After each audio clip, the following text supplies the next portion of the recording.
का फिनिश कर चुके हैं, राइट। अभी नेक्स्ट चैप्टर में आते हैं। नेक्स्ट चैप्टर का जो तुम लोगों का नाम है केमिस्ट्री का, वो है इस matter around us pure, right. तो ये वाला चैप्टर अब हम लोग स्टार्ट कर रहे हैं। तो जैसे मैंने तुम लोगों को पहले वाले चैप्टर में ही ये बात बता दी थी करके कि आपके पास करके जो मैटर होता है, मैटर का मतलब क्या, anything which can occupy space and have मास, उस चीज़ को हम मैटर कहते हैं। तो मैटर को बेसिकली हम दो पार्ट्स में पहले तो क्लासीफाई करते हैं, डिपेंडिंग उनकी फिजिकल प्रॉपर्टीज़ और डिपेंडिंग अपॉन उनकी केमिकल प्रॉपर्टीज़। जो चैप्टर आपने पहले पढ़ा वो मैटर की फिजिकल प्रॉपर्टीज़ के बेसिस पे था, और जो अभी हम लोग नेक्स्ट चैप्टर पढ़ने वाले हैं, आज सिर्फ एक इंट्रोडक्टरी वीडियो रहेगा इसका, ठीक है। तो ये वाला जो चैप्टर है ये आपकी मैटर की केमिकल प्रॉपर्टीज़ पे बेस्ड है। यानी कि अगर मैं मैटर का क्लासिफिकेशन अगर करना चाहूँ तो मैटर वाली चीज़ का क्लासिफिकेशन हम कैसे करते हैं, पहला मैटर की फिज़िकल प्रॉपर्टीज़ के बेसिस पर, और दूसरा उसको इस बेसिस पे हम लोग क्लासीफाई करते हैं कि उस पर्टिकुलर मैटर के पास केमिकल प्रॉपर्टीज़ है कि नहीं है करके, ठीक है। मतलब उसकी केमिकल प्रॉपर्टीज़ क्या हैं। तो फिज़िकल प्रॉपर्टीज़ के बेसिस पे ऑलरेडी फर्स्ट चैप्टर में क्लासिफिकेशन कर चुके हैं, तो रिवाइज कर लो वाला क्लासिफिकेशन क्या होता है। पहले फिज़िकल प्रॉपर्टीज़ के बेसिस पे पहला क्लासिफिकेशन था सॉलिड, उसके बाद सेकेंड क्लासिफिकेशन था लिक्विड, तीसरा क्लासिफिकेशन था आपका गैस, और चौथा क्लासिफिकेशन है प्लाज्मा, एंड उसके बाद पांचवा क्लासिफिकेशन है Bose Einstein condensation, BEC, right. तो वैसे तो हमने इसे सॉलिड, लिक्विड और गैस वाली चीज़ को इन डिटेल में पढ़ा है। आपका ये प्लाज्मा एंड बोस आइंस्टाइन, इन सारी चीज़ों को इन डिटेल हमने पढ़ा नहीं है, बट फिर भी ये एक्चुअल में अगर आप फिज़िकल प्रॉपर्टीज़ के बेसिस पे मैटर को क्लासीफाई करते हो तो ये उस चीज़ के क्लासिफिकेशन का क्या है, तरीका है, राइट।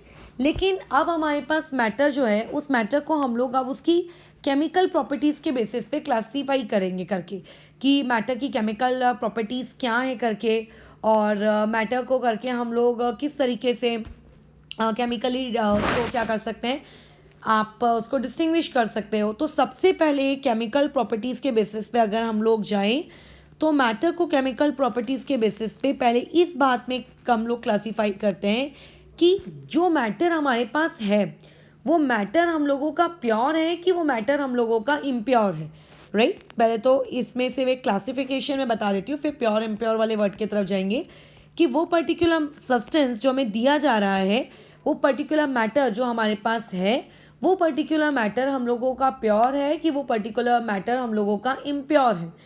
तो अगर मैं उसको केमिकल प्रॉपर्टीज़ के बेसिस पे देखूँ प्योर इम्प्योर के लेवल पर, तो अगर कोई सब्सटेंस मान लेते हैं कोई आपका मैटर प्योर है, तो प्योर में दो कैटेगरीज और आती हैं। पहली कैटेगरी आती है कि वो पर्टिकुलर आपका मैटर कहलाता है एलिमेंट, और दूसरा वो वाली चीज़ आपकी कहलाती है करके आपका कंपाउंड। और इम्प्योर में उस चीज़ को हम लोग एक ही क्लासिफिकेशन रहता है mixture, and mixture again classify होता है, एलिमेंट्स भी अगेन क्लासीफाई होते हैं। जैसे जैसे हम चैप्टर में आगे प्रोग्रेस करेंगे वैसे वैसे क्या करेंगे हम लोग, ये फर्दर क्लासिफिकेशन इसका कंप्लीट करते जाएंगे, ठीक है। लेकिन अभी हम लोगों को सिर्फ ये सीखना है आज की क्लास में कि यहाँ पे जो हम ये वर्ड यूज़ कर रहे हैं प्योर, ठीक है, या फिर यहाँ पे जो हम ये वर्ड यूज़ कर रहे हैं इम्प्योर, इस प्योर या फिर इस इम्प्योर वर्ड से तुम्हें क्या समझ में आता है करके, क्या है इस इम्प्योर और प्योर वर्ड का मीनिंग क्या है। तो देखो, अगर मैं प्योरिटी को अपने डे टू डे लाइफ से रिलेट करूँ तो सबसे ज़्यादा हम लोग प्योरिटी के मामले में ये बोलते हैं कि जो दूध वाला घर में आता है वो दूध वाला करके आपको ठीक से जो दूध दे रहा है करके, मतलब जो दूध आपको मिल रहा है वो दूध आपका प्योर है कि नहीं है। अगर मान लेते हो उस दूध में दूध वाला ये कहता है, मतलब तुम ऐसा पाते हो कि उसने बहुत सारी पानी की मिलावट कर दी है, तो तुम क्या कहोगे कि ये मिलावटी दूध है, मतलब ये इम्प्योर है हमारी लैंग्वेज में। बट रियली तुम्हें ऐसा लगता है करके कि अगर दूध वाला गाय के पास से दूध निकाल कर या किसी दूसरी जगह से दूध निकाल कर बिना पानी मिलाए तुम्हें लाकर अगर वो दे देता, तो क्या सही में वो दूध प्योर होता? तो कई लोगों की इसमें थिंकिंग ऐसी होगी कि वहाँ होगा, बट साइंस इसे कहता है नहीं। साइंस की लैंग्वेज में, केमिस्ट्री की लैंग्वेज में प्योरिटी का ये मतलब नहीं होता है कि उसमें धूल मिट्टी नहीं होनी चाहिए, राइट, उसमें पानी नहीं होना चाहिए, राइट, उसमें आपने कुछ और मिलाया तो नहीं है, उसे प्योर नहीं कहते। साइंस की लैंग्वेज में या फिर कह सकते हो मैटर की लैंग्वेज में हम उस चीज़ को प्योर नहीं कह सकते। एक जैसे देखो टीवी में ऐड भी आता है टाटा सॉल्ट वाला, ठीक है, करके शुद्ध नमक है कि नहीं है करके पहचानो, तो एक ग्लास में वो टाटा सॉल्ट को डिज़ोल्व करता है, ठीक है, तो आपको क्लियर सोल्यूशन दिखता है, और दूसरी तरफ तुम देखते हो थोड़ा वो वाइट वाइट कलर का मतलब आपको अपीयरेंस दिखता है पानी में। तो वो उनके प्योरिटी को बताने का तरीका है करके, राइट, कि करके देखो ये चीज़ करके हमारी तो प्योर है, पूरी घुल गई। हल्दी का भी टेस्ट किया जा सकता है, मिर्ची का टेस्ट किया जा सकता है। आपके डे टू डे लाइफ में कौन सी चीज़ मिलावट के साथ है और कौन सी चीज़ बिना मिलावट के साथ है, इस चीज़ को हम टेस्ट कर सकते हैं। बट इस चैप्टर में हम लोग मिलावट या फिर किसी भी दूसरे सब्सटेंस की टेस्टिंग नहीं पढ़ रहे। इस चैप्टर के रिस्पेक्ट में प्योरिटी का मतलब क्या है, right, what do you mean by the term purity. अब जैसे मान लेते हैं मेरे पास एक मिट्टी है, राइट, क्या अगर मैं मिट्टी को उठा के करके ऑब्जर्व करूँगी तो क्या मैं ये कहूँगी कि मेरी मिट्टी प्योर है? क्या हम उस सॉइल को प्योर कहेंगे? या फिर जो मेरे पास लेट्स से मैंने शरबत बनाया, क्या मैं उस शरबत को प्योर कहूँगी? क्या वो शरबत हमारा प्योर है? तो एक्चुअल में हमारे आजू बाजू जितना भी मैटर हम देखते हैं, ठीक है, वो मैटर चाहे हम खाते हैं या फिर नहीं खाते हैं, उसकी प्योरिटी का मतलब ये नहीं होता करके कि उसमें कहीं गंदगी तो नहीं है, कहीं उसमें कोई धूल मिट्टी तो नहीं है, कहीं उसमें कोई मिलावट तो नहीं है। मैटर के रिस्पेक्ट में प्योरिटी का मतलब ये नहीं होता। फिर what do you mean by the term purity in this chapter. तो देखो सबसे पहले तो हम लोगों को एक चीज़ सीखनी पड़ेगी कि आपके पास जो मैटर होता है, जैसे हमने फर्स्ट पार्ट में सीखा कि आपका जो मैटर होता है वो मैटर बना हुआ रहता है टाइनी पार्टिकल्स से, राइट। अब यहाँ पे ये जो वर्ड है टाइनी पार्टिकल्स, ये जो वर्ड है पार्टिकल्स, इस पे हम लोग फोकस करते हैं। वैसे इस पार्ट को मैं थर्ड चैप्टर में फिर से पढ़ाऊंगी, अभी इन शॉर्ट इसे हम समझेंगे। तो यहाँ पे देखो पार्टिकल्स का मतलब दो तरीके से होता है, दो चीज़ों को हम पार्टिकल्स कहते हैं।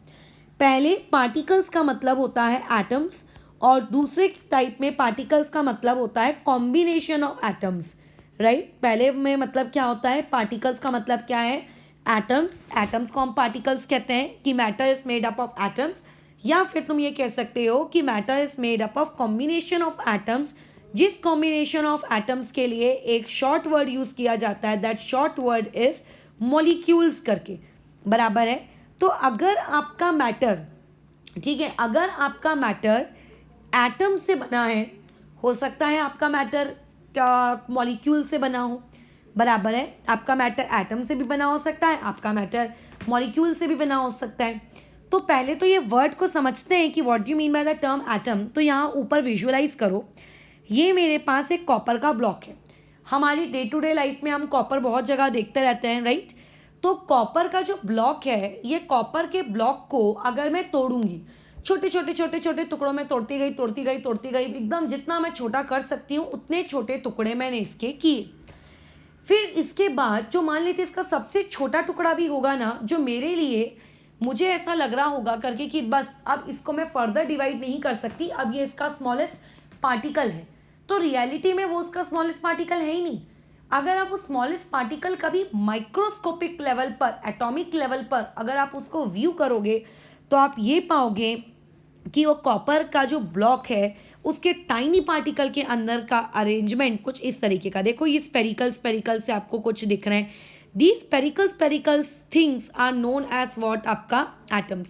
ये स्पेरिकल्स ये चीज़ें आप लोगों की क्या कहलाती हैं, एटम्स कहलाती हैं। जैसे नीचे एल्यूमिनियम को देखो, एल्यूमिनियम को भी अगर हम उसके बहुत ही छोटे लेवल पे व्यू करेंगे तो आपको एल्यूमिनियम के अंदर में भी बहुत सारे क्या दिखेंगे, इस तरीके के पार्टिकल्स दिखेंगे। ये सभी छोटे छोटे पार्टिकल्स एक्चुअल में क्या है, ये आपके एल्यूमिनियम के एटम्स हैं, ठीक है। जब इस तरीके के बहुत सारे करोड़ों से भी ज़्यादा एल्यूमिनियम के एटम्स एक दूसरे के क्लोज आते हैं, तब जाके तुम्हारा इस तरीके का कोई एल्यूमिनियम का एक ब्लॉक तैयार होता है। तो इनडायरेक्टली क्या मैं ये कह सकती हूँ कि आपका जो मैटर है, कुछ मैटर, ठीक है, मैं सब मैटर की बात नहीं कर रही हूँ, आपके कुछ मैटर को अगर हम इनसाइड से उनकी स्टोरी देखने की कोशिश करें तो मैटर इनसाइड से देखने पे आप ये पाओगे कि वो मेड अप हुए हैं, मतलब वो बने हुए हैं आपके टाइनी टाइनी एटम से।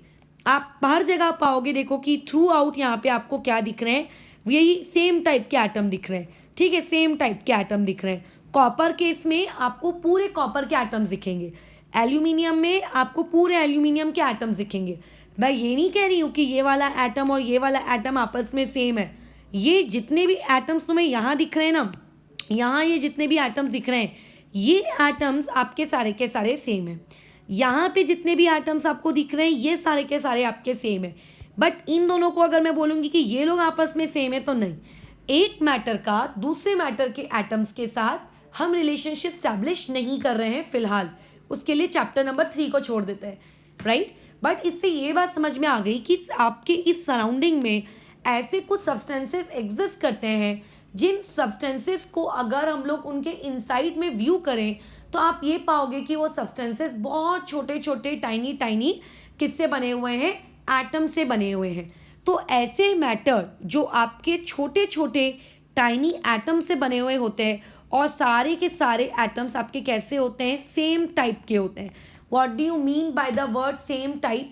सेम टाइप का मतलब, जैसे अगर मैं ये कहूँगी कि मेरे पास एक पर्टिकुलर लेट्स से आयरन का ब्लॉक है, तो आयरन के ब्लॉक में यहाँ पे बहुत सारे छोटे छोटे आयरन के क्या हैं, एटम्स का अरेंजमेंट किया गया है, ठीक है। तो अगर इस तरीके का आपके पास कोई मैटर है जिसमें बहुत सारे आपके पास छोटे छोटे एटम्स अरेंज हुए हैं एंड सारे के सारे एटम्स आपके सेम टाइप के हैं, तो आप उस पर्टिकुलर मैटर को कहते हो कि that particular matter is known as what, element, right. उस पर्टिकुलर मैटर को हम लोग क्या कहते हैं कि वो पर्टिकुलर मैटर कौन है, हम लोगों का एलिमेंट है, ठीक है। उसे हम लोग क्या कहते हैं कि वो एलिमेंट है। यानी कि मैटर में जब हमने आगे क्लासिफिकेशन देखी केमिकल प्रॉपर्टीज के बेसिस पर, तो केमिकल प्रॉपर्टीज के बेसिस पे आपके पास 3 टाइप के मैटर होते हैं, element, compound and mixture. So what do you mean by the term element? Element is a that type of matter which is composed of same type of atoms through out, right. Through out मतलब अगर आप उस पूरे दुनिया में कहीं से भी वो एलिमेंट उठा के लेकर आओ, इंडिया में बना हुआ आयरन लाओ कि किसी वर्ल्ड के किसी दूसरे कोने से बना हुआ आयरन लाओ, हर जगह के आयरन के अंदर में आपको इसी प्रकार के क्या दिखेंगे, एटम्स देखने को मिलेंगे, वहाँ कोई और दूसरा एटम नहीं होगा। तो उस प्रकार के मैटर को हम लोग क्या कहते हैं, एलिमेंट कहते हैं, राइट। चलो ठीक है, एलिमेंट की कहानी हमें समझ में आई कि एलिमेंट क्या है। अब जो आप लोगों की थेरीज है, हम लोग आगे चैप्टर 3 चैप्टर नंबर 4 में ये सब पढ़ेंगे, क्या एटम्स कंबाइन करते हैं, एक दिमाग में क्वेश्चन आएगा। तो देखो यहाँ पे ये जो एटम्स हैं, इस एटम्स को हमने साथ में रखा है, राइट। इन एटम्स को मैंने कहाँ क्या रखा है, साथ में रखा है। एक मैं एग्जांपल देती हूँ तुम्हें, सभी ने एमसील तो देखी होगी, अगर नहीं देखे हो तो देख लेना एमसील, ठीक है। एमसील का एक पैकेट खरीदना, एमसील के पैकेट में तुम ये देखोगे कि तुम्हारे पास एक प्लास्टिक की पन्नी में कुछ ब्लैक कलर का आता है और दूसरे प्लास्टिक की पन्नी में शायद ब्लू कलर का वो रहता है। फिर अगर आपको उस एमसील को यूज़ करना है तो आप क्या करते हो, जितना भी आपका रिक्वायर्ड है, थोड़ा सा ब्लैक वाला निकालते हो, थोड़ा सा ब्लू वाला निकालते हो, उन दोनों ब्लैक और ब्लू को मिक्स करके एकदम मिक्स कर देते हो उनको, और मिक्स करने के बाद आपको ब्लैक और ब्लू के कॉम्बिनेशन का क्या मिल जाती है, एक नई मतलब सब्सटेंस आपको मिल जाता है। ब्लैक और ब्लू आपस में एकदम आपस में मिक्स हो जाते हैं। या फिर कई लोग जो तुम्हारे जैसे पेंटर लोग होंगे, तुम में से ग्रे और ब्लैक कलर को मिक्स कर दो, तो ग्रे और ब्लैक कलर को जब वो मिक्स करेंगे तो वहाँ सॉरी हाँ ग्रे नहीं वाइट और ब्लैक कलर का सॉरी जब मिक्स करोगे तो कुछ ग्रे टाइप का कलर बनेगा, तो वो मिक्स हो गए ना आपस में। तो एटम्स क्या इस तरीके से जब आजू बाजू में रख दिए गए, क्या ये एटम आपस में मिक्स हुए, क्या ये एटम आपस में कंबाइन हुए? नहीं, ये एटम सिर्फ और सिर्फ आपस में क्या किए गए हैं, एक के बाद एक के बाद एक के बाद एक अरेंज किए गए हैं। जैसे जब एक दीवार बनाई जाती है तो दीवार में कैसा होता है, एक ईंट, दूसरी ईंट, तीसरी ईंट, चौथी ईंट, पांचवी ईंट, बट क्या ईंटें यानी कि ब्रिक्स एक दूसरे के अंदर घुस जाती हैं क्या? नहीं ना। तो वैसे ही यहाँ पे एलिमेंट में जो एटम्स होते हैं, ये एटम्स एक्चुअली आपस में एक के बाजू में एक जस्ट रखे गए हैं, इनके बीच में जस्ट एक फोर्स ऑफ अट्रैक्शन है। बट अगर मैं ये कहूंगी कि डू एटम्स कंबाइन, राइट, क्या एटम्स और एटम्स के बीच में कोई केमिकल रिएक्शन होती है, क्या उनके बीच में कुछ कॉम्बिनेशन जैसी पॉसिबिलिटी बन सकती है? तो यस, एटम्स और एटम्स के बीच में भी कॉम्बिनेशन होता है। जैसे हमारे पास नेचर में ऑक्सीजन का एक एटम है, लेट से मैंने इस तरीके से ये एक ड्रॉ किया, व्हाट इज दिस, ये मान लेते हैं मेरे अकॉर्डिंग एक ऑक्सीजन का एटम है, लेकिन नेचर में ये ऑक्सीजन का एटम ना अनस्टेबल होता है। क्यों होता है ये आपके 10th स्टैंडर्ड में हम देखेंगे, अदरवाइज मैं कोशिश करूंगी कि 3rd चैप्टर में बता पाऊँ। ठीक है, ऑक्सीजन का एक एटम है, इस तरीके से आपके पास एक दूसरा ऑक्सीजन का भी एटम है। तो नेचर में जिस तरीके से आपके ये एटम्स रह सकते हैं ना, ये एक एल्यूमिनियम का एटम, ये दूसरा एल्यूमिनियम का एटम, आपके ऑक्सीजन के एटम ऐसे अलग अलग नहीं रह सकते। ये ऑक्सीजन के एटम्स आपस में कंबाइन हो जाते हैं और आप कहते हो कि उन लोगों ने मिलकर O और O मिलके क्या बना लिया है, O2 मिला, मतलब O2 बना लिया है। तो कॉम्बिनेशन ऑफ एटम्स, जब एटम्स आपस में कंबाइन हो जाते हैं, ठीक है, तो उस एटम के कॉम्बिनेशन से जो नया क्रिएट होता है मैटर, उस मैटर को हम लोग एक्चुअल में क्या कहते हैं, मॉलिक्यूल्स, राइट, उसे हम लोग क्या कहेंगे, मॉलिक्यूल्स। जैसे वाटर को देखो, वाटर का फॉर्मूला तुम सभी को पता है, क्या होता है, H2O। मतलब वाटर को बनाने के लिए आपके पास 2 हाइड्रोजन के क्या आए होंगे, एटम्स आए होंगे, एक ऑक्सीजन का एटम आया होगा, ये तीनों आपस में कंबाइन हुए होंगे, तो जाके आपके पास क्या क्रिएट हुआ होगा, एक वाटर का मॉलिक्यूल क्रिएट हुआ होगा। तो इसका मतलब what do you mean by the term molecule? Molecule का मतलब होता है कि it is a group of atoms. Atom same भी हो सकते हैं, डिफरेंट भी हो सकते हैं, उस पर अभी हमारी आर्ग्यूमेंट है ही नहीं। But what do you mean by the term molecules? Molecules का मतलब होता है करके कि आपके पास when you have a group of atoms, maybe they same और different, then that combination is known as what, molecules. अब अगर मान लेते हैं मेरे पास एक कंटेनर है, इस कंटेनर में मैंने पानी भर के रखा है, लेट्स से मेरे पास एक आइस है, उस आइस ऑब्वियस है वो भी पानी से भरी है, मान लेते हैं मेरे पास वेपर्स है, ठीक है, ये सब वाटर के अलग अलग फॉर्म हैं। अगर इस वाटर को मैं विजुअलाइज करूंगी तो देखो ये कैसा दिखेगा आप लोगों का, ठीक है, ये आप लोगों का कैसा दिखने वाला है।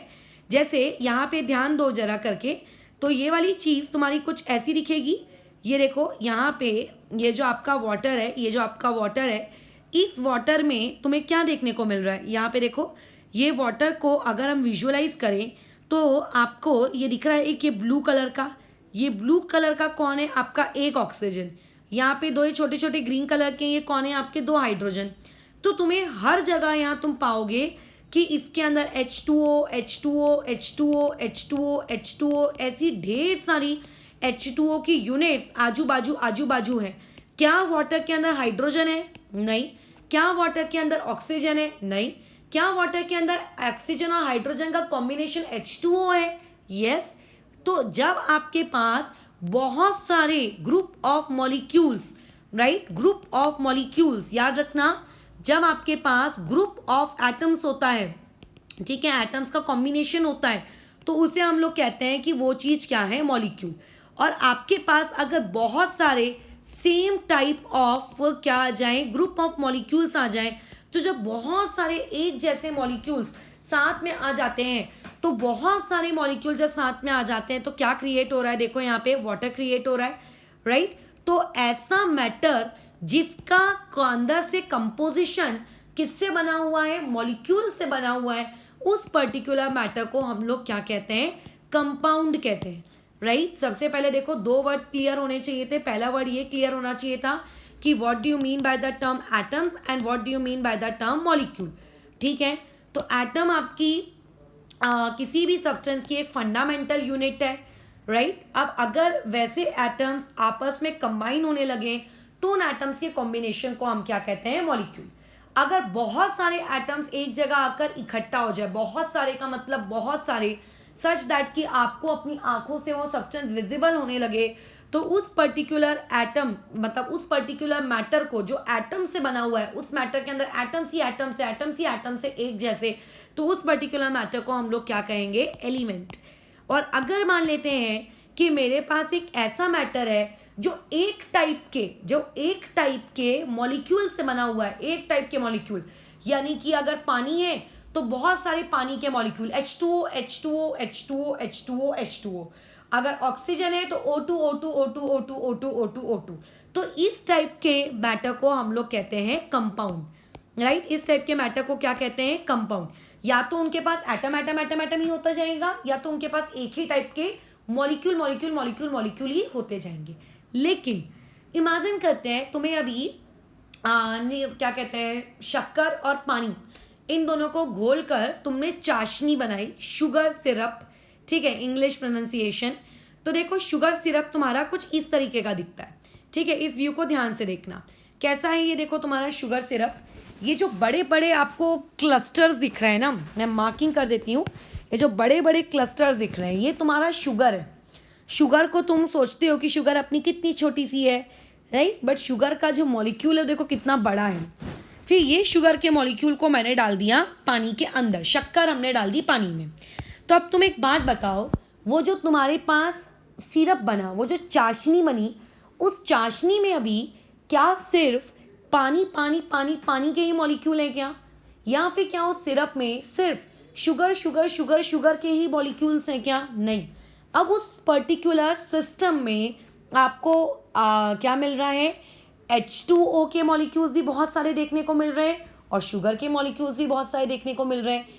तो जब आपके पास कोई एक ऐसा सिस्टम हो जाए जिस सिस्टम में आपके पास कोई एक एटम नहीं है, ठीक है, कोई एक एटम नहीं है, जैसे मान लेते हैं मेरे पास एक ऐसा सिस्टम है, मेरे पास यहाँ पे पहले 5 ऐसी ये red balls red balls red balls red balls red balls ऐसा अरेंजमेंट में करती जा रही थी। तो इस अरेंजमेंट से जो मैटर बनता, उस अरेंजमेंट वाले मैटर को मैं क्या कहती? एलिमेंट्स कहती। बट मान लेते हैं अभी मैंने 5-6 इस तरीके से क्या कर दी, रेड बॉल्स को मैंने रख दिया, और उसके बाद मैंने यहाँ पे 2-3 येलो बॉल्स रख दी, और फिर से मैंने यहाँ पे कुछ रेड बॉल्स रख दी, फिर से मैंने यहाँ पे कुछ येलो बॉल्स रख दी।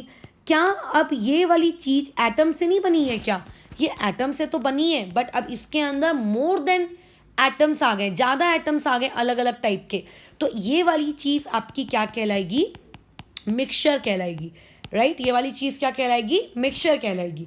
मान लेते हैं कि पहले हमारे पास एक ऐसी जगह थी जहाँ पे सिर्फ और सिर्फ आपको काय के मॉलिक्यूल्स दिखते हैं। ये कंटेनर है, इस कंटेनर के अंदर आपको सिर्फ H2O, सिर्फ H2O और उसके H2O के मॉलिक्यूल दिख रहे हैं, राइट। तो इस पर्टिकुलर क्या कहेंगे कि इसके अंदर क्या भरा हुआ है, कंपाउंड भरा हुआ है। फिर मान लेते हैं ये कंटेनर है, इस कंटेनर के अंदर मैंने शुगर भर दी, शुगर का फॉर्मूला थोड़ा बड़ा है, C12H22O11। ये इस तरीके से बहुत सारे शुगर के मॉलिक्यूल्स इस कंटेनर के अंदर हैं। तो ये कंटेनर भी क्या कहलाएगा कि ये कंटेनर में भी कौन रखा है? कंपाउंड रखा है। बट अब तुमने एक ऐसा कंटेनर लिया जिसमें शुगर और वाटर दोनों को मिक्स कर दिया, तो अब यहाँ पे तुम्हारे पास कहीं कुछ जगह H2O होगा, कुछ जगह पे तुम्हारे पास शुगर होगा, फिर कुछ जगह H2O होगा, कुछ जगह पे तुम्हारे पास शुगर होगा, फिर H2O होगा, कुछ जगह पे आपके पास शुगर होगा। तो तुम्हारे पास अभी H2O और शुगर दोनों, मतलब आप ये कह सकते हो कि यहाँ पे आपके पास डिफरेंट टाइप ऑफ क्या है, बोलो, डिफरेंट टाइप ऑफ क्या आ गए? यहाँ पे मॉलिक्यूल्स आ गए। तो जब आपके पास डिफरेंट टाइप ऑफ मॉलिक्यूल्स या जब आपके पास डिफरेंट टाइप ऑफ एटम्स आ जाए सिस्टम में, तो उस पर्टिकुलर सिस्टम को हम लोग क्या कहते हैं? मिक्सचर कहते हैं, राइट। तो अभी हम लोग आ जाते हैं हम लोगों के वापस से चैप्टर पे। हमारा डिस्कशन कहाँ चल रहा था? प्योर। तो फिर केमिस्ट्री में या इस पर्टिकुलर चैप्टर में हम प्योर किसे कहेंगे?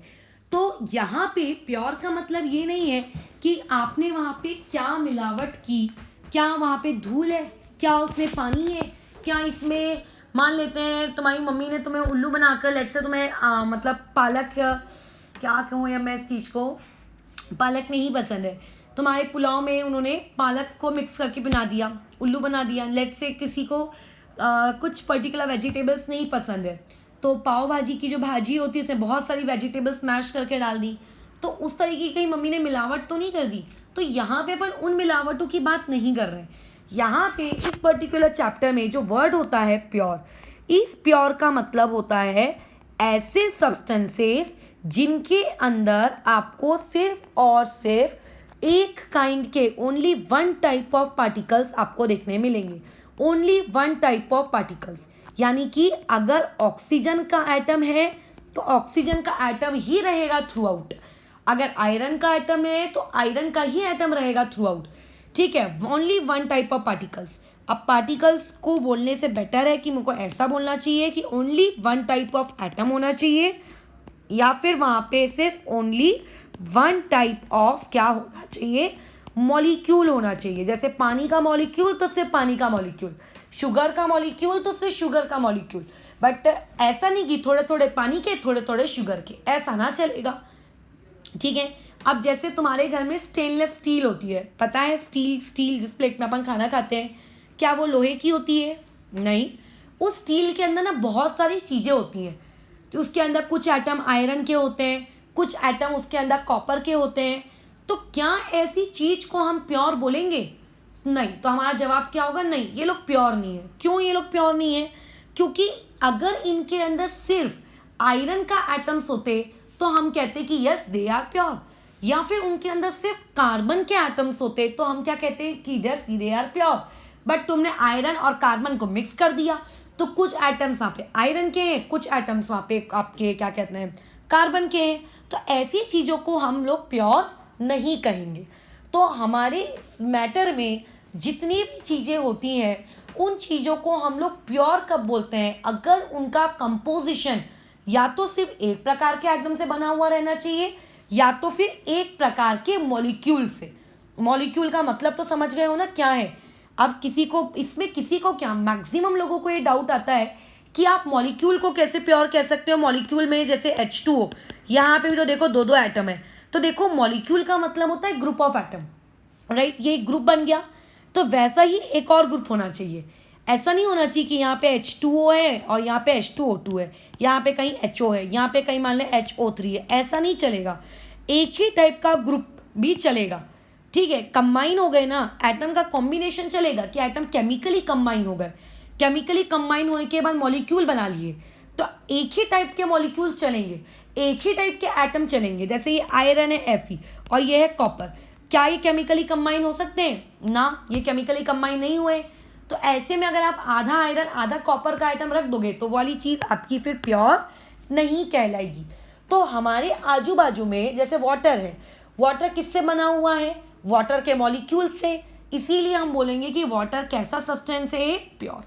लेकिन मान लेते हैं तुम्हें किसी को ORS बनाकर देना है। ORS क्या होता है? नमक और पानी, शक्कर नमक पानी। तो अब उस पर्टिकुलर वाटर में आपके पास अब क्या क्या है? वो जो आपके पास ORS है, उस ORS में आपके पास वाटर के मॉलिक्यूल्स होंगे, आपके पास शुगर के मॉलिक्यूल्स होंगे, आपके पास सॉल्ट के मॉलिक्यूल होंगे। तो क्या अब ये चीज़ आपकी प्योर कहलाएगी? तो ये वाली चीज़ प्योर नहीं कहलाएगी। अब ये वाली चीज़ आपकी लोगों की क्या कहलाएगी? इम्प्योर कहलाएगी। तो इस तरीके से आपका जो प्योर सब्सटेंस होता है, प्योर सब्सटेंस की सबसे इम्पॉर्टेंट प्रॉपर्टी नंबर 1 है कि प्योर सब्सटेंस में सिर्फ एक ही प्रकार का आपको पार्टिकल मिलेगा, चाहे वो पार्टिकल एटम हो या चाहे वो पार्टिकल आपका मॉलिक्यूल हो। अगर तुमने धांधली की, राइट, अगर तुमने ऐसा किया कि बहुत सारे एटम्स लगा दिए, ठीक है, बहुत सारे अलग अलग प्रकार के मॉलिक्यूल ले आए, तो वो चीज़ें फिर क्या कहलाएंगी? आपकी इम्प्योर। अब जैसे अपनी हवा है, अपनी एयर में कौन कौन सी गैसेस होती हैं? ऑक्सीजन गैस होती है, नाइट्रोजन गैस होती है, वहाँ पे आपकी CO2 गैस होती है, वाटर वेपर्स होते हैं। तो तुम बताओ, इसके मॉलिक्यूल, इसके मॉलिक्यूल, इसके मॉलिक्यूल, इसके मॉलिक्यूल, इतने सारे अलग अलग प्रकार के मॉलिक्यूल हैं। तो एयर को तुम प्योर बोलोगे कि इम्प्योर बोलोगे? तो हम एयर को क्या बोलेंगे कि एयर हम लोगों का क्या है? एक इम्प्योर सब्सटेंस है। और इम्प्योर मतलब जिसमें बहुत सारे अलग अलग प्रकार के या तो एटम्स मौजूद हैं या तो मॉलिक्यूल्स मौजूद हैं। तो ऐसी इम्प्योर चीज़ों को हम लोग क्या कहते हैं? मिक्सचर्स कहते हैं। अब जैसे दूध, देखने को तुम्हें दूध ऐसा लगता है कि दूध तो प्योर है, जो दूध वाला देकर गया है या जो पैकेट में आपने लिया है, बट एक्चुअली में दूध के अंदर में क्या होता है? पानी होता है, प्रोटीन्स होते हैं, फैट्स होता है, कैल्शियम होता है। क्या लगता है तुम्हें कि ये वाली चीज़ प्योर है? नहीं, क्योंकि मिल्क के अंदर अभी आपके पास क्या क्या होगा? वाटर के मॉलिक्यूल्स होंगे, राइट। वहाँ पे जो फैट्स है, मलाई, उस फैट्स के मॉलिक्यूल होंगे। दूध के अंदर प्रोटीन्स के मॉलिक्यूल होंगे, दूध के अंदर कैल्शियम के एटम्स होंगे। तो ऐसे केस में अब यहाँ तो देखो कितनी सारी चीज़ें आ गई साथ साथ में, राइट। तो क्योंकि कितनी सारी चीज़ें आपके पास साथ साथ आ चुकी हैं, सो देयरफॉर हम लोग जो मिल्क पीते हैं उस मिल्क को भी हम लोग प्योर नहीं कहेंगे, वो हमारा इम्प्योर रहेगा। मिल्क को हम लोग क्या कहेंगे, milk is a mixture, right. जो हम लोगों के बोरिंग से पानी आता है, कुएं से हम लोग पानी लेते हैं, ठीक है, क्या हमारा पानी प्योर है क्या? नहीं, हमारा पानी प्योर नहीं है। जो टैप वाटर होता है या फिर बोरिंग का वाटर होता है, क्या ये प्योर है क्या? नहीं, ये भी मिक्सचर है। क्योंकि जो पानी आपके ज़मीन से निकल के ऊपर आता है, उस पानी में पानी के अलावा बहुत सारे सॉल्ट्स मौजूद होते हैं, ठीक है। तो ऐसे में वो पानी भी आप लोगों का क्या नहीं है, प्योर नहीं है। हाँ, लेकिन अगर तुम उस टैप वाटर की जगह डिस्टिल्ड वाटर यूज़ करोगे, डिस्टिल्ड वाटर लैब्स वगैरह में यूज़ किया जाता है, पानी के अंदर से सारे सॉल्ट निकाल दिए जाते हैं, तो उसी वाटर को हम लोग कहेंगे कि हाँ अब ये वाला पानी क्या बन चुका है, प्योर बन चुका है करके, राइट। तो जितना भी मैटर हमारे आजू बाजू है, वो आप उस मैटर को इस बेसिस पे क्लासीफाई करते हो कि वो मैटर आपका या तो प्योर होगा या तो वो मैटर आपका क्या होगा, इम्प्योर होगा। तो प्योर का मतलब क्या होता है, जो सिर्फ और सिर्फ एक टाइप की चीज़ों से मिलकर बना हुआ है। तो कौन कौन एक टाइप की चीज़ों से मिलकर बना हुआ रहता है? Elements, right. बताओ एलिमेंट्स किससे मिलके बने हुए होते हैं? एटम से मिलके बने हुए होते हैं। और प्योर में और किसका नाम लिया जा सकता है इस लिस्ट में? कंपाउंड्स। कंपाउंड भी प्योर सब्सटेंस होते हैं। वो किससे मिलके बने हुए होते हैं? मॉलिक्यूल से मिलके बने हुए होते हैं। लेकिन इम्प्योर में फिर किसका नाम आता है? इम्प्योर में नाम आता है मिक्सचर्स का। मिक्सचर का मतलब अ कॉम्बिनेशन ऑफ ढेर सारे प्रकार के मॉलिक्यूल या फिर ढेर सारे प्रकार के आपके क्या कहते हैं, आपका एटम्स। क्या ये बात समझ में आ गई? तो यही हम लोगों का पहला इंट्रोडक्टरी पार्ट था कि what do you mean bye pure and what do you mean bye impure. तो इस पूरे डिस्कशन से क्या समझ में आता है कि मेरे आजू बाजू जो हवा है, एयर, वो एयर क्या है? It is a mixture. Mixture का मतलब वो इम्प्योर है। मेरे घर में जो पानी आता है, टैप वाटर, टैप वाटर मेरा बोलो क्या है, वो प्योर है कि इम्प्योर है? वो इम्प्योर है, ठीक है। ऐसा नहीं कि उसमें गंदगी है, वो पानी अपने सेहत के लिए ख़राब है। यहाँ पे इम्प्योर का मतलब होता है बहुत सारे प्रकार के मॉलिक्यूल्स उसके अंदर ऑलरेडी है, अलग अलग चीज़ों के, ठीक है, अलग अलग सब्सटेंसेस के मॉलिक्यूल है, राइट। हमारा ब्लड, हमारा खून, ये भी क्या है? मिक्सचर है। थोड़ा बहुत अगर तुम्हें बायो का आइडिया होगा या फिर कभी तुमने अपना ब्लड टेस्ट कराया है, तो वहाँ पे देखना ब्लड रिपोर्ट में आता है आपकी ब्लड में आरबीसी इतना, डब्ल्यूबीसी इतना, लिम्फ इतना। वैसे तो मैं बायोलॉजी वाले मतलब उसके हूँ नहीं, तो जितना जितना मुझे पता है, ठीक है, एक्सेट्रा एक्सेट्रा चीज़ें और होती हैं वहाँ पे। तो ब्लड भी हमारा क्या है? मिक्सचर है, राइट। हम लोग जो बायोगैस, तुमने पढ़ा होगा छोटी क्लास में, बायोगैस कैसे बनता है? गोबर उसमें डालते हैं, तो वहाँ पे ऑब्वियस गोबर के मॉलिक्यूल्स होंगे। अब वहाँ पे आप वेजिटेबल्स जो घर की निकलती हैं या फिर एग्रीकल्चरल जो वेस्ट निकलता है, हम वो डालते हैं। तो अलग अलग चीज़ों का वहाँ पे देखो क्या है, झुंड है। तो दैट इज़ अ बायोगैस। तुम में से कई लोगों को दूध पीने की आदत है, तो मिल्क आपका प्योर है क्या? नहीं, इस चैप्टर के अनुसार मिल्क आपका इम्प्योर है। क्योंकि मिल्क के अंदर में सिर्फ मिल्क नहीं है, ठीक है, मिल्क के अंदर में पानी है, मिल्क के अंदर प्रोटीन है, उसके अंदर फैट है, कैल्शियम है। तो मिल्क इज अ मिक्सचर। कई लोग चाय कॉफ़ी पीते हैं, राइट, वो उनका क्या है? मिक्सचर है। जो मिट्टी है हम लोगों के पास, सॉइल, सॉइल भी क्या है? हमारा मिक्सचर है। क्यों सॉइल मिक्सचर है? उसके अंदर छोटे छोटे आपके ग्रेवल्स होते हैं, सॉइल होती है, राइट, कुछ dead and decaying organic matter होता है, तो उन सब के भी मॉलिक्यूल्स वहाँ पे होंगे।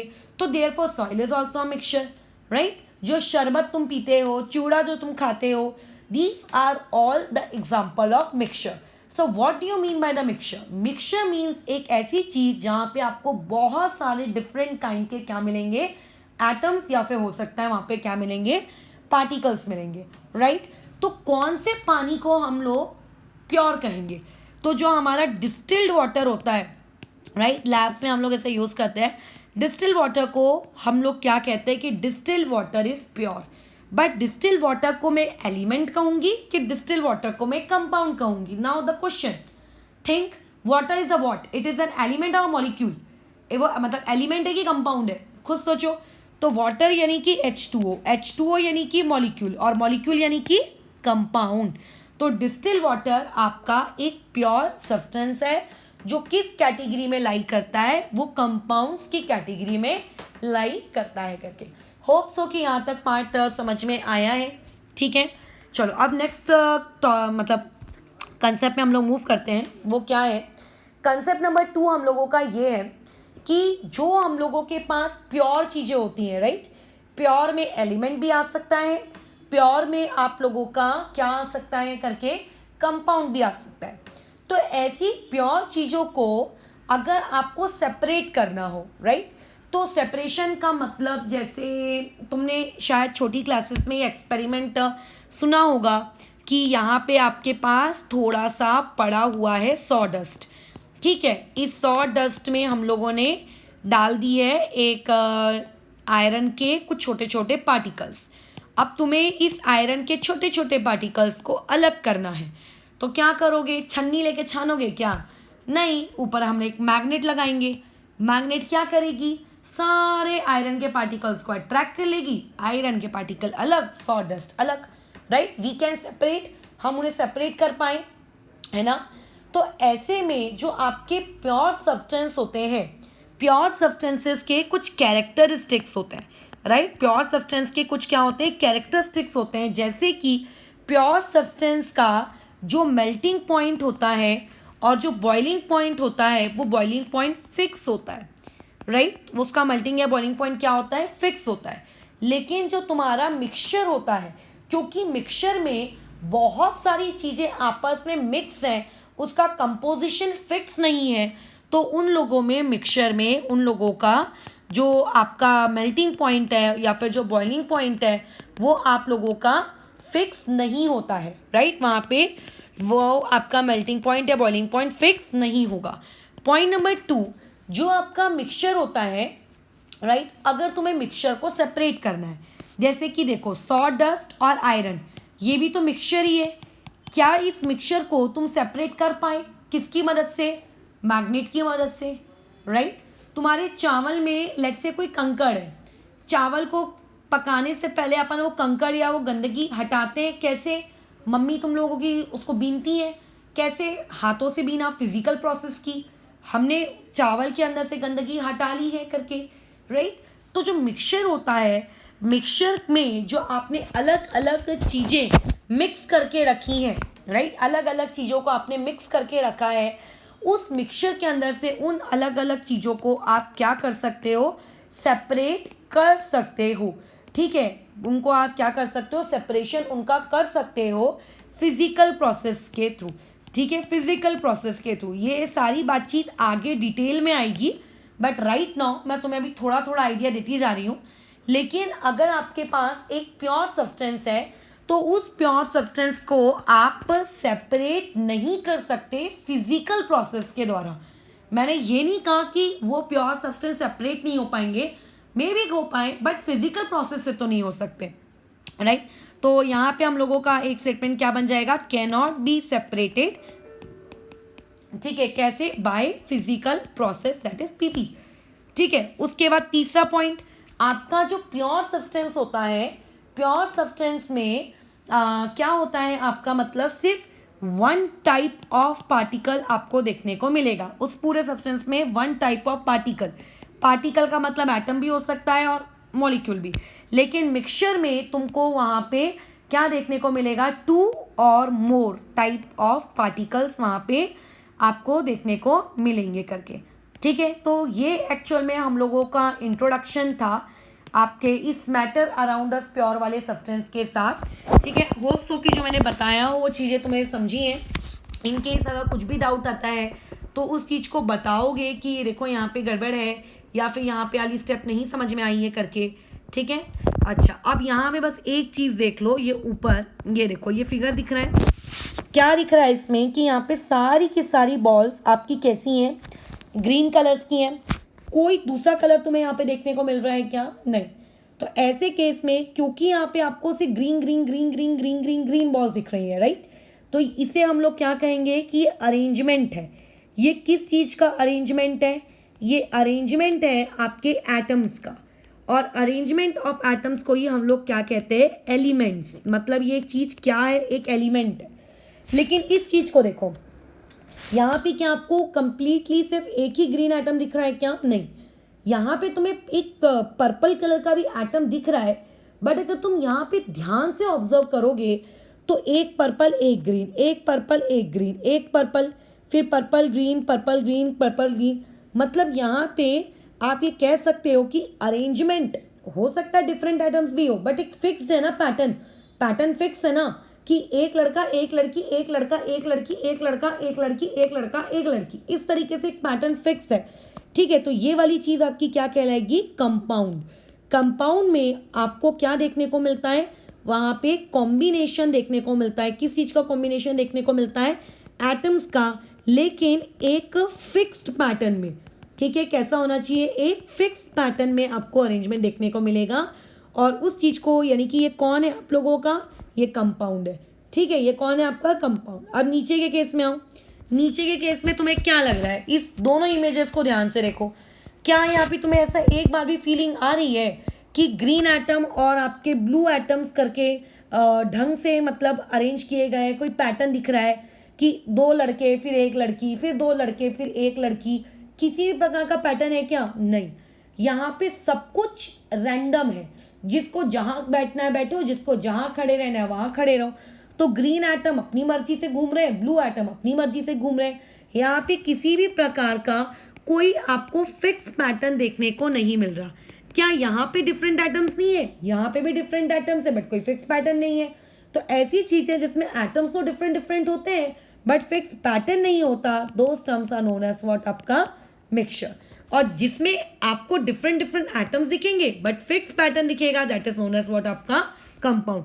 तो एलिमेंट और कंपाउंड ये वाली चीजें कहलाती हैं प्योर, और मिक्सचर ये वाली चीज आपकी क्या कहलाती है? इम्प्योर करके। ठीक है, तो अभी हम लोग एक बार वाइंड अप करने से पहले चीजें एक बार देख लेते हैं। मैटर को हम लोग सबसे पहले उसके फिजिकल प्रॉपर्टीज के हिसाब से क्लासिफाई करते हैं और उसकी केमिकल प्रॉपर्टीज के हिसाब से। Physical property already chapter number 1 में फिनिश कर चुके हैं। अब हम लोग केमिकल प्रॉपर्टीज पढ़ेंगे। तो केमिकल प्रॉपर्टीज के हिसाब से उनके दो टाइप होते हैं। पहला होता है प्योर और उसके बाद वाला होता है इम्प्योर। बराबर। जो आपके पास प्योर होता है, प्योर में अगेन दो क्लासिफिकेशन होते हैं। वो होता है एलिमेंट और उसके बाद होता है फिर आप लोगों का कंपाउंड। और जो इम्प्योर होता है, इम्प्योर में सिर्फ एक ही होता है, वो होता है मिक्सचर। ठीक है, अब हम लोग कल जो पार्ट डिस्कस करेंगे वो रहेगा एलिमेंट्स के बारे में। ठीक है, तुम्हें अगर अभी ऐसा लगे कि अरे एलिमेंट्स तो हमने पढ़ लिया, तो नहीं, ऐसा नहीं है करके हम लोग अभी एलिमेंट्स को और डिटेल में पढ़ेंगे, क्योंकि एलिमेंट्स और फर्दर क्लासीफाई किए जाते हैं करके, और उन फर्दर क्लासिफिकेशन की क्या क्या प्रॉपर्टीज़ हैं, सब ये सब पार्ट हम लोगों को अभी कल के लेक्चर में डिस्कस करना है। यानी कि कल का जो हमारा पार्ट रहेगा वो पूरा का पूरा पार्ट किसके अराउंड घूमने वाला है? आपके एलिमेंट्स के अराउंड घूमेगा। फिर वैसे ही कंपाउंड्स पढ़ेंगे और फिर वैसे ही आपका मिक्सचर पढ़ेंगे करके। ठीक है, तो आज का ये सिर्फ एक जनरल इंट्रोडक्शन था इस बेसिस पे कि आप किसे प्योर कहोगे और किसे प्योर नहीं कहोगे करके। ओके, ठीक है, तो फिर आज के लिए ओवर करते हैं।